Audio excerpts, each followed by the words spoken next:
कोथरूड पोलिसांची मोठी कारवाई. सराईत वाहन चोरास अटक, 5 चोरीच्या दुचाकी जप्त.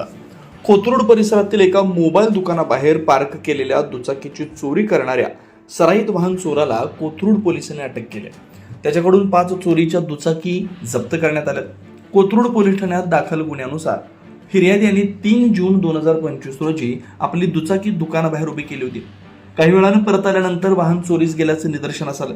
या प्रकरणी कोथरूड पोलिसांनी गुन्हा दाखल करून तपास सुरू केला. वरिष्ठ पोलीस निरीक्षक अरुण खोडके यांच्या मार्गदर्शनाखाली पोलीस निरीक्षक अनिल माने, पोलीस निरीक्षक सुनील कारोटे यांच्या नेतृत्वाखाली तपास पथकानं परिसरातील सीसीटीव्ही फुटेज, तांत्रिक विश्लेषण आणि गोपनीय माहितीच्या आधारे आरोपीचा शोध घेतला. तपासादरम्यान गुजरात कॉलनी परिसरात संशयित फिरत असल्याची माहिती मिळाल्यानंतर पोलिसांनी सापळा रचून आरोपीला ताब्यात घेतला. चौकशीत आरोपीचं नाव विष्णू राम संगत, वय 40, राहणार जयभवानी नगर, कोथरूड, पुणे असं निष्पन्न झालं. आरोपीकडे केलेल्या चौकशीत त्यानं वाहन चोरीचे गुन्हे केल्याची कबुली दिली. त्याच्याकडून कोथरूड पोलीस ठाण्यातील 2 गुन्हे उघडकीस आले. एकूण 5 चोरीच्या दुचाकी जप्त करण्यात आल्या.